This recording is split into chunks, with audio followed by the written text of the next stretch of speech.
많은 분들이 이렇게 말씀하시더라고요. 친구 만나는 게 예전만큼 즐겁지가 않아. 억지로 나가봤자 더 피곤해져. 혹시 당신도 그런 마음 품어보신 적 있으신가요? 사람들은 이런 변화를 두고 말합니다. 나이가 들어 성격이 까다로워진 거라고요. 아니면 귀찮아하는 성향이 생긴 거라고요. 하지만 오늘 저는 조금 다른 이야기를 해드리고 싶습니다. 60대가 친구를 안 만나는 건 성격이 변해서도 귀찮아서도 아닙니다. 사실은 그 반대입니다.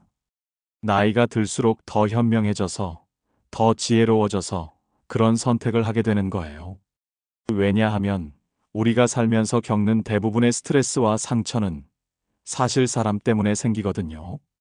갈등, 비교, 질투, 오해, 실망. 이 모든 감정들이 어디서 나오나요? 결국 인간관계에서 나오죠. 그래서 60대가 되면 본능적으로 알게 됩니다. 아, 내 마음의 평화를 지키려면 관계를 좀 정리해야겠구나. 이건 이기적인 생각이 아니에요. 지혜로운 선택이에요.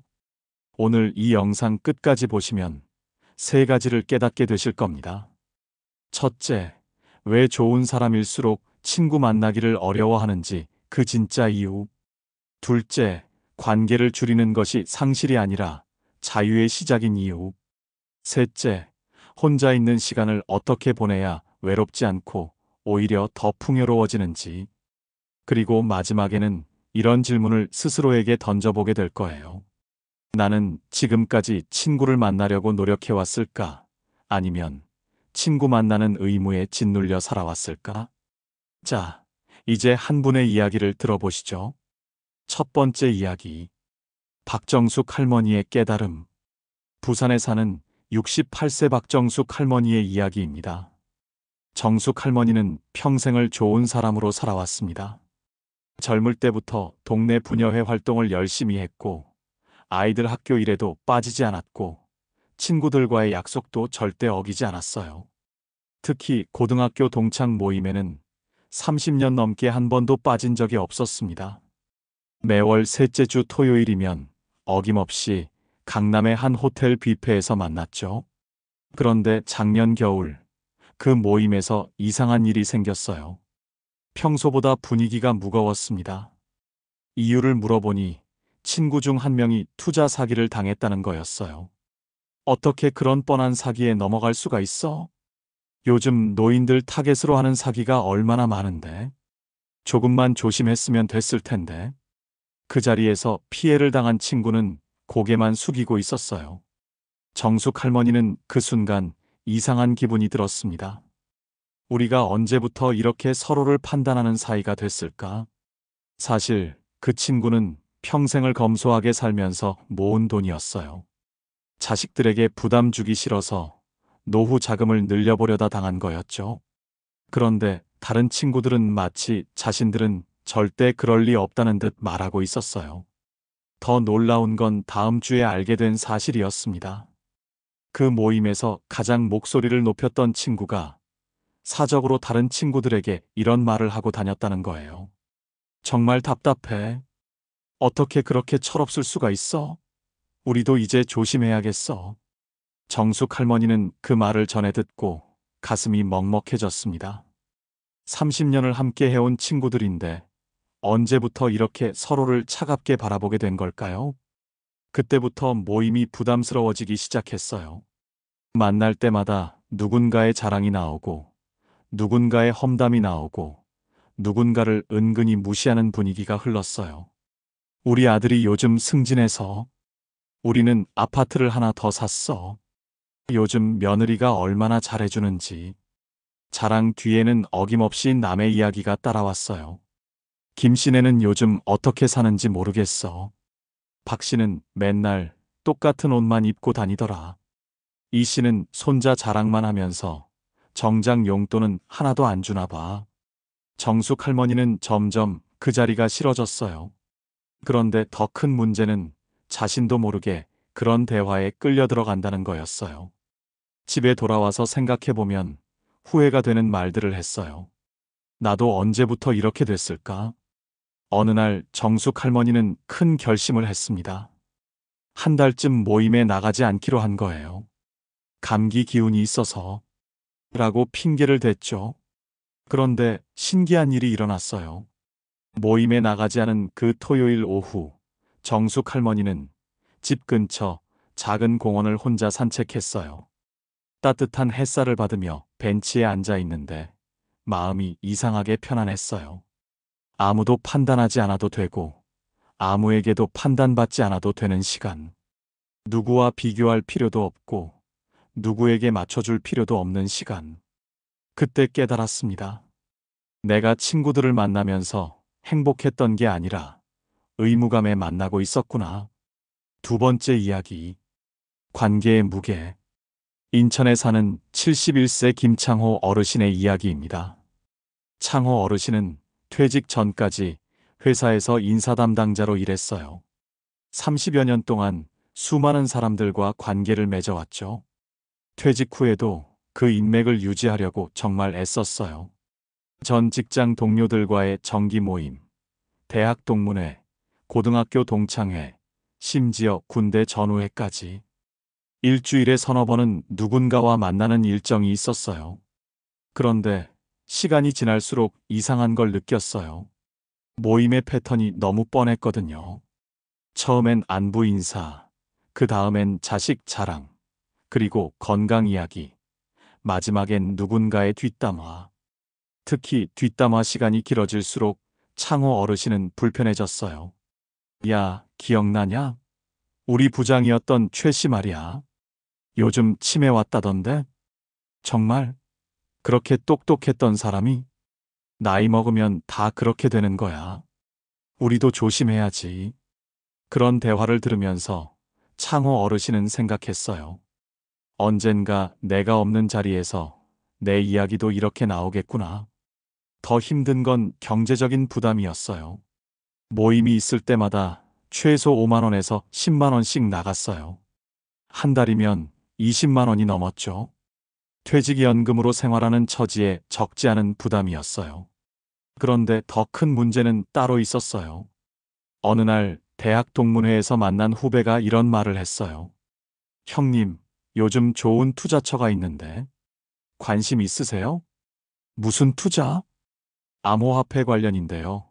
확실한 수익이 보장되는 거예요. 창호 어르신은 정중히 거절했어요. 하지만 그 후배는 포기하지 않았어요. 다음 모임에서도 그 다음 모임에서도 계속 그 이야기를 꺼냈어요. 심지어 다른 선배들에게도 같은 제안을 했어요. 그중 몇 명이 혹해서 투자를 했는데 결국 큰 손실을 봤어요. 그때부터 동문회 분위기가 이상해졌어요. 투자한 사람들은 그 후배를 원망했고 그 후배는 자신도 피해자라고 억울해했어요. 창호 어르신은 그 광경을 지켜보면서 깨달았어요. 관계가 많을수록 문제도 많아지는구나. 결국 그 동문회는 자연스럽게 해체됐어요. 30년 넘게 이어온 모임이 돈 문제로 끝난 거예요. 창호 어르신은 그 일 이후로 모든 모임에 대해 다시 생각해 봤어요. 내가 정말 이 사람들을 만나고 싶어서 만나는 걸까? 아니면 그냥 관계를 유지해야 한다는 강박 때문에 만나는 걸까? 그리고 놀라운 결론에 도달했어요. 대부분의 모임이 의무감 때문이었다는 거예요. 진짜 만나고 싶은 사람은 10명 중에 한두 명뿐이었어요. 세 번째 이야기. 사람 리스크. 대전에 사는 69세 이순옥 할머니의 이야기입니다. 순옥 할머니에게는 20년 지기 절친한 친구가 있었어요. 같은 아파트에 사는 한미자 할머니였죠. 두 분은 정말 가족처럼 지냈어요. 자식들 이야기도 서로 털어놓고 아픈 곳 있으면 함께 병원에 가고 여행도 함께 다녔어요. 그런데 2년 전 큰 사건이 일어났어요. 순옥 할머니가 교통사고를 당한 거예요. 다행히 큰 부상은 없었지만 3개월 정도 거동이 불편했어요. 미자 할머니는 그때 정말 헌신적으로 도와줬어요. 매일 집에 와서 밥을 해주고 청소도 해주고 병원에 갈 때마다 따라와 줬어요. 순옥 할머니는 정말 고마웠어요. 미자야, 고마워. 내가 없었으면 어쩔 뻔했니? 뭘? 우리 사이에 그런 말이 어디 있어? 그런데 순옥 할머니가 회복되고 몇 달 후 미자 할머니가 이상한 말을 하기 시작했어요. 순옥아, 내가 그때 얼마나 고생했는지 알아? 응, 정말 고마웠어. 고마운 마음이 있으면 행동으로 보여줘야지. 무슨 말이야? 내가 그렇게 도와줬는데 이제 너도 나를 좀 도와줘야 하는 거 아니야? 미자 할머니는 구체적인 요구를 하기 시작했어요. 자신의 집안일을 도와달라거나 쇼핑을 함께 가달라거나 심지어 용돈까지 빌려달라고 했어요. 순옥 할머니는 당황스러웠어요. 물론 도움을 받았으니 보답하고 싶은 마음은 있었어요. 하지만 미자 할머니의 요구가 점점 과해졌어요. 한 번은 이런 일도 있었어요. 순옥 할머니가 감기에 걸려서 약속을 취소했는데 미자 할머니가 화를 냈어요. 내가 아플 때는 아파도 나왔잖아. 미안해. 정말 몸이 안 좋아서. 변명하지 마. 내가 변한 거야. 그날부터 두 분의 관계가 서먹해지기 시작했어요. 미자 할머니는 다른 사람들에게 이런 말을 하고 다녔어요. 이순옥이 참 배은망덕해. 내가 그렇게 도와줬는데 이제 딴청이야. 그 말이 순옥 할머니에게 전해졌을 때 정말 마음이 아팠어요. 내가 뭘 잘못했을까? 한참을 고민하다가 깨달았어요. 미자는 도움을 준 게 아니라 빚을 준 거였구나. 미자 할머니는 자신의 도움에 대한 보상을 기대하고 있었던 거예요. 그것도 자신이 원하는 방식으로 말이에요. 순옥 할머니는 그때 이런 생각을 했어요. 사람과의 관계가 이렇게 복잡하고 힘들 필요가 있을까? 결국 두 분은 더 이상 친구로 지내지 않게 됐어요. 20년 우정이 이런 식으로 끝난 거예요. 순옥 할머니는 그 일 이후로 사람들과의 관계를 조심스러워하게 됐어요. 사람은 정말 알다가도 모르는 존재구나. 네 번째 이야기. 혼자의 자유. 광주에 사는 72세 최영철 어르신의 이야기입니다. 영철 어르신은 이런 여러 경험을 겪고 나서 과감한 결정을 내렸어요. 모든 정기 모임을 정리한 거예요. 처음에는 사람들이 의아해 했어요. 최형, 왜 안 나와요? 몸이 안 좋으세요? 영철 어르신은 솔직하게 말했어요. 아니에요. 그냥 혼자 있는 게 편해져서요. 그 말을 듣고 다들 걱정했어요. 혼자 있으면 우울해져요. 사람은 사회적 동물이라니까요. 나중에 치매 걸려요. 하지만 영철 어르신의 선택은 확고했어요. 정말로 만나고 싶은 사람 두세 명만 남기고 나머지 모임은 모두 그만뒀어요. 그리고 놀라운 변화가 일어났어요. 첫째, 시간이 정말 많아졌어요. 예전에는 일주일에 서너 번 모임에 나가느라 바빴는데 이제는 하루 종일 자유로웠어요. 둘째, 돈이 많이 절약됐어요. 한 달에 20만 원 넘게 나가던 모임비가 거의 없어졌어요. 셋째, 스트레스가 확실히 줄어들었어요. 누군가와 비교할 필요도 없고 누군가의 뒷담화를 들을 필요도 없었어요. 그런데 가장 좋았던 건 따로 있었어요. 진짜 자신이 좋아하는 일을 발견하게 된 거예요. 영철 어르신은 평생 그림에 관심이 있었는데 바쁜 일상 때문에 엄두를 못 냈어요. 하지만 시간이 생기자 동네 문화센터에서 수채화 수업을 들었어요. 처음에는 서툴렀지만 점점 재미있어졌어요. 그림을 그리는 2시간 동안은 완전히 다른 세상에 있는 기분이었어요. 아무 생각도 하지 않고 오직 붓과 물감에만 집중하는 시간. 그런 몰입의 시간이 주는 평화로움을 처음 알게 됐어요. 6개월 후에는 작은 그림 전시회에도 출품했어요. 상을 받지는 못했지만 자신의 그림이 액자에 걸린 모습을 보니 뿌듯했어요. 어느 날 예전 모임 친구가 전화를 했어요. 최형, 요즘 어떻게 지내세요?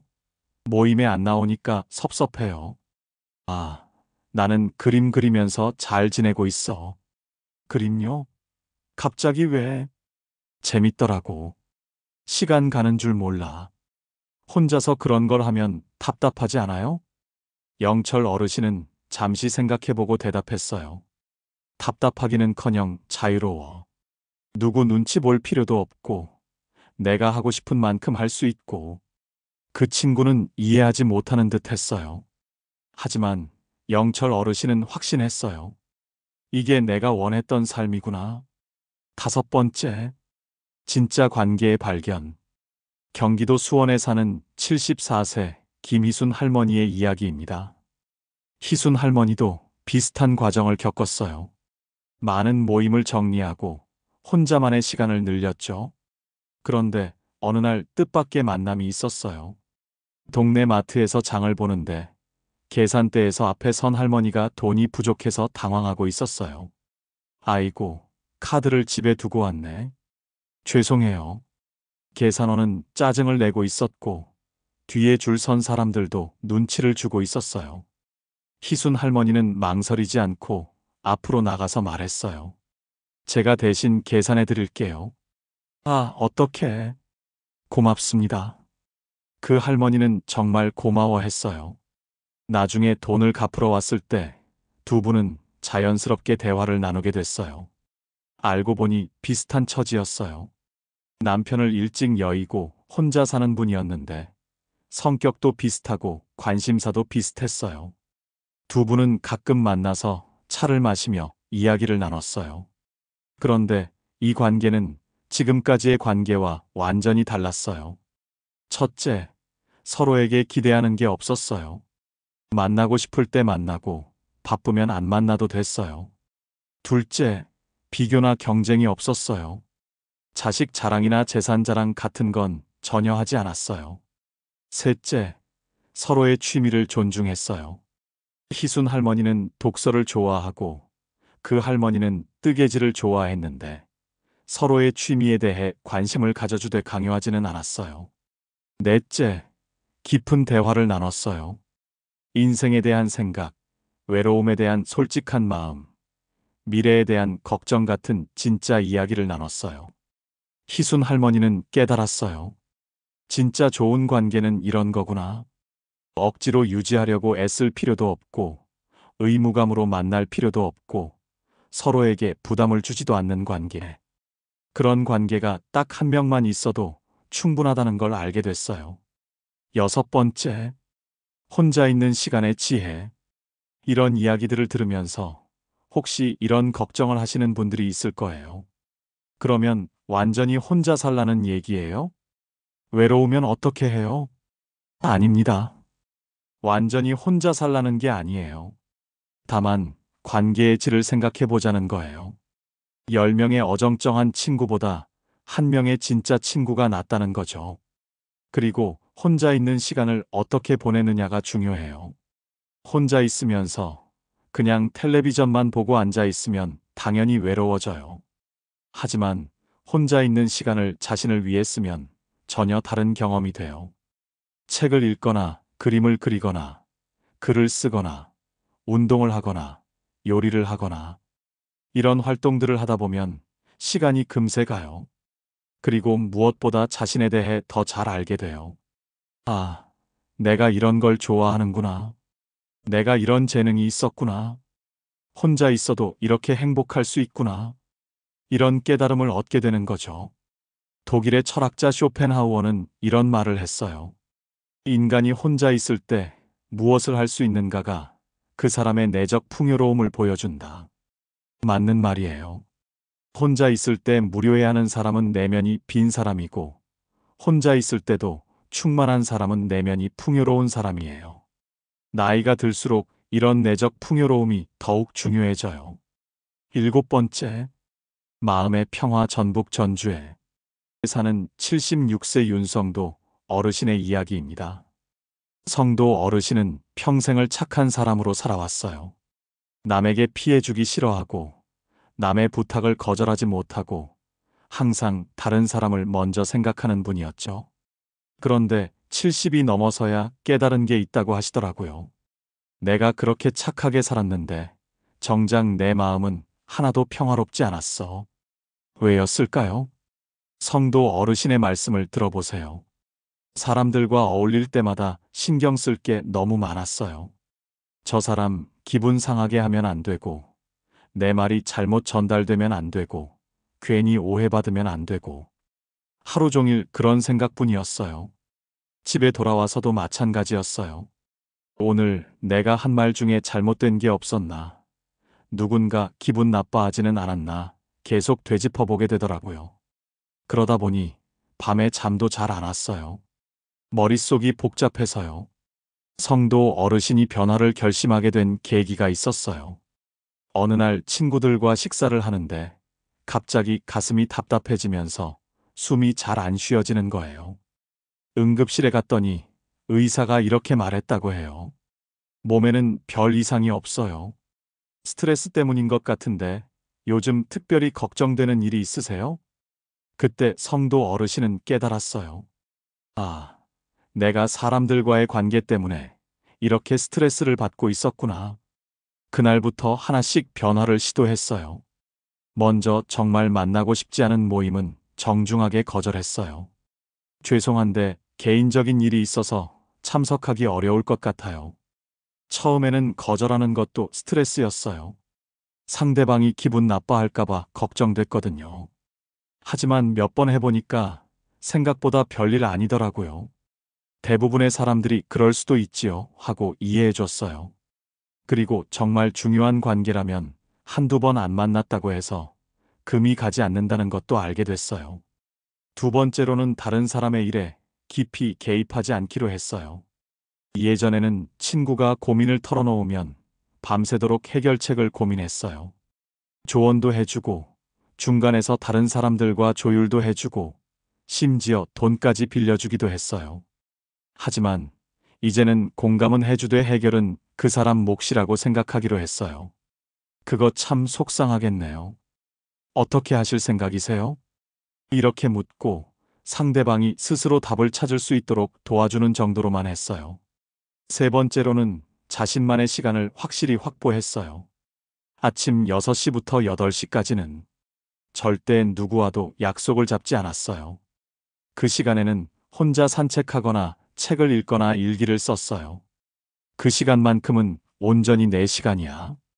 누구의 눈치도 보지 않고 누구에게도 신경 쓰지 않는 시간. 이렇게 생활하니까 정말 놀라운 변화가 일어났어요.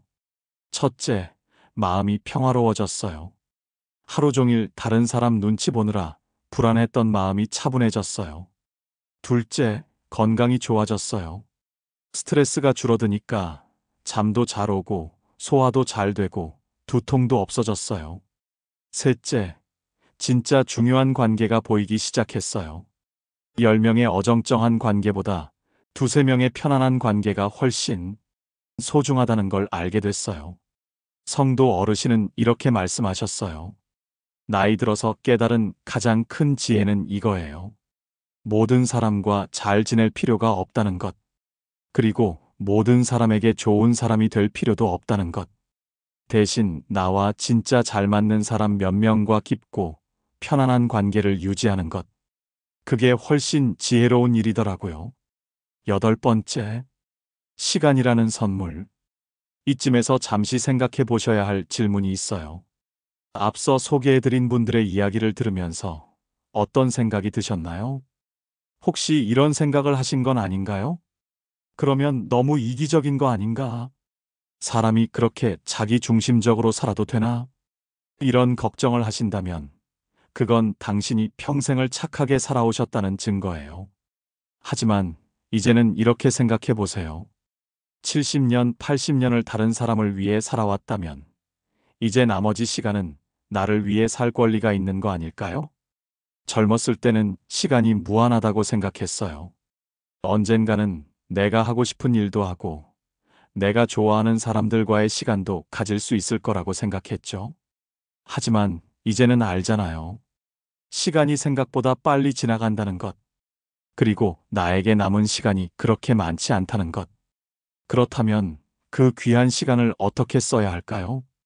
의무감으로 만나는 사람들과의 시간에 쓸 건가요? 아니면 정말 소중한 것들을 위해 쓸 건가요? 서울대학교 심리학과에서 진행한 연구가 있어요. 60세 이상 1000명을 대상으로 인생에서 가장 후회되는 것이 무엇인가를 조사했는데 1위가 내가 정말 원하는 것을 하지 못했다였어요. 구체적으로는 이런 것들이었어요. 하고 싶었던 취미를 시작하지 못한 것, 가고 싶었던 여행을 가지 못한 것, 배우고 싶었던 것을 배우지 못한 것, 진짜 좋아하는 사람들과 더 많은 시간을 보내지 못한 것, 반대로 많은 사람들과 어울리지 못한 것이나 인간관계를 잘 관리하지 못한 것을 후회한다는 사람은 거의 없었어요. 이게 무슨 의미일까요? 나이가 들수록 중요한 건 관계의 양이 아니라 질이라는 거예요. 그리고 남의 기대에 맞춰 사는 것보다 내 마음에 솔직하게 사는 것이 더 중요하다는 거예요. 9번째, 새로운 시작. 충남 천안에 사는 73세 박영희 할머니의 이야기입니다.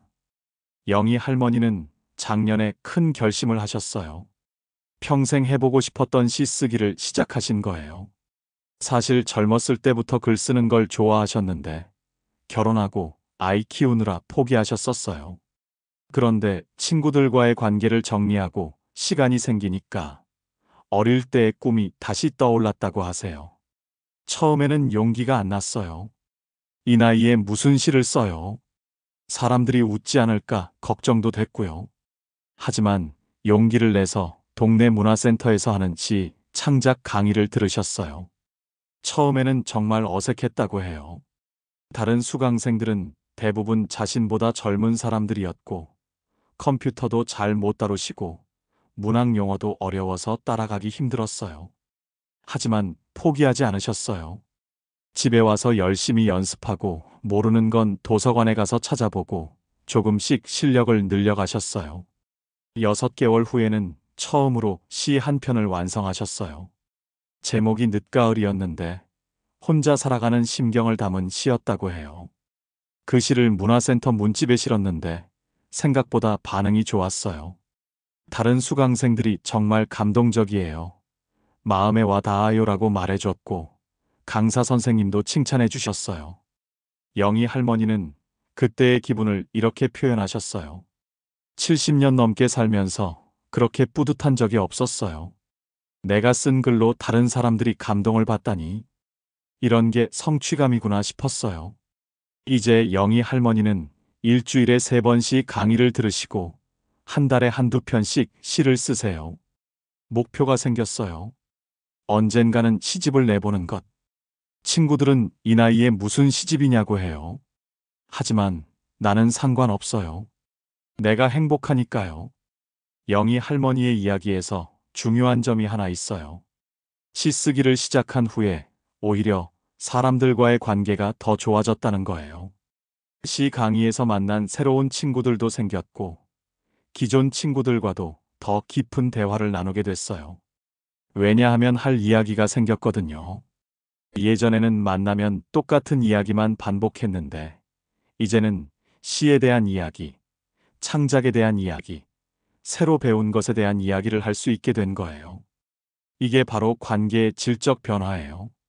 억지로 어울리는 관계가 아니라 공통 관심사로 연결된 자연스러운 관계. 이런 관계는 부담스럽지 않아요. 오히려 서로에게 영감을 주고받는 관계가 되죠. 10번째, 진짜 답. 여기까지 이야기를 들으시면서 아마 이런 질문을 하고 계실 거예요. 그러면 정말 친구를 안 만나도 되는 건가요? 완전히 혼자 살라는 말인가요? 아닙니다. 제가 말씀드리고 싶은 건 이거예요. 관계의 개수가 아니라 관계의 깊이를 생각하라는 것. 의무감이 아니라 즐거움으로 만나라는 것. 남의 기대가 아니라 내 마음을 우선하라는 것. 좋은 친구가 있다면 당연히 만나세요. 하지만 그 좋은 친구의 기준을 다시 생각해 보자는 거예요. 진짜 좋은 친구는 이런 사람이에요. 만나고 나서 기분이 좋아지는 사람. 서로 비교하지 않는 사람. 부담을 주지도 받지도 않는 사람. 있는 그대로의 나를 받아주는 사람. 함께 있을 때 편안한 사람. 이런 친구가 10명 있을 필요는 없어요. 한 명만 있어도 충분해요. 반대로 이런 친구들과는 거리를 두는 게 좋아요. 만나고 나면 기분이 우울해지는 사람, 항상 비교하고 경쟁하는 사람, 일방적으로 베풀거나 받기만 하려는 사람, 나를 바꾸려고 하는 사람, 함께 있으면 불편한 사람, 이런 사람들과의 관계를 유지하는 건 에너지 낭비예요. 그 에너지를 자신을 위해 쓰는 게 훨씬 현명해요. 11번째, 혼자만의 행복. 그렇다면 혼자 있는 시간을 어떻게 보내야 할까요? 몇 가지 방법을 제안해 드릴게요. 첫째, 평생 하고 싶었던 일을 시작하세요. 그림, 음악, 글쓰기, 요리, 원예. 뭐든 좋아요. 이 나이에 무슨 이라는 생각은 버리세요. 모차르트처럼 될 필요는 없어요. 내가 즐거우면 그걸로 충분해요. 둘째, 규칙적인 운동을 하세요. 산책, 체조, 수영, 요가. 몸이 허락하는 범위에서요. 운동은 몸만 건강하게 하는 게 아니라 마음도 건강하게 해요. 셋째, 독서를 하세요. 책을 읽으면 다른 사람의 인생을 간접 체험할 수 있어요. 외로움도 달래지고 지식도 늘어나죠. 넷째, 일기를 써보세요. 하루 일과를 정리하는 것만으로도 마음이 정리돼요. 그리고 자신의 감정을 객관적으로 볼 수 있게 돼요. 다섯째, 봉사활동을 해보세요. 나보다 어려운 처지의 사람들을 도우면서 보람도 느끼고 새로운 사람들도 만날 수 있어요. 여섯째, 여행을 해보세요. 혼자 여행이 어색하다면 패키지 여행부터 시작해도 좋아요. 새로운 곳을 보면서 마음도 넓어져요. 이런 활동들을 하다 보면 시간이 어떻게 가는지 몰라요. 그리고 무엇보다 자신에 대해 더 잘 알게 돼요. 내가 이런 것도 좋아했구나. 내가 이런 재능도 있었구나. 혼자 있어도 이렇게 행복할 수 있구나. 이런 깨달음을 얻게 되는 거죠. 12번째, 마지막 메시지. 이제 영상을 마무리할 시간이 됐네요. 오늘 제가 드린 말씀을 한 문장으로 정리하면 이렇습니다. 60대가 친구를 안 만나는 건 외로워서가 아니라 진짜 소중한 것을 알게 되었기 때문이다. 젊을 때는 관계가 많을수록 인기 있는 사람이라고 생각했어요. 하지만 나이가 들수록 깨닫게 돼요. 관계의 숫자가 아니라 질이 중요하다는 것을. 억지로 유지하는 관계보다 자연스럽게 이어지는 관계가 더 소중하다는 것을. 남의 기대에 맞춰 사는 것보다 내 마음에 솔직하게 사는 것이 더 행복하다는 것을. 혹시 지금 이런 고민을 하고 계시다면 이렇게 생각해 보세요. 나는 지금까지 충분히 다른 사람들을 위해 살았다. 이제는 나를 위해 살아도 괜찮다. 물론 쉽지 않을 거예요. 평생의 습관을 바꾸는 건 어려운 일이니까요. 하지만 조금씩 천천히 시도해 보세요. 정말 만나고 싶지 않은 모임은 한 번씩 빠져보세요. 하고 싶었던 일을 하나씩 시작해 보세요. 혼자 있는 시간을 즐겨보세요. 그러면 분명히 변화를 느끼실 거예요. 마음이 더 편안해지고 하루하루가 더 의미 있어지고 진짜 소중한 것들이 보이기 시작할 거예요. 마지막으로 노자의 말을 인용하며 마무리하겠습니다. 지족자부. 만족할 줄 아는 자가 진정 부자다. 많은 관계를 가진 사람이 부자가 아니라 자신에게 맞는 관계에 만족할 줄 아는 사람이 진짜 부자예요. 많은 약속으로 바쁜 사람이 성공한 사람이 아니라 자신만의 시간을 즐길 줄 아는 사람이 진짜 성공한 사람이에요. 당신의 남은 인생이 진정으로 당신다운 시간이 되기를 바랍니다. 그리고 그 시간 속에서 진짜 행복을 찾으시기를 바랍니다. 영상 내용이 도움이 되셨다면 구독과 좋아요를 눌러주세요.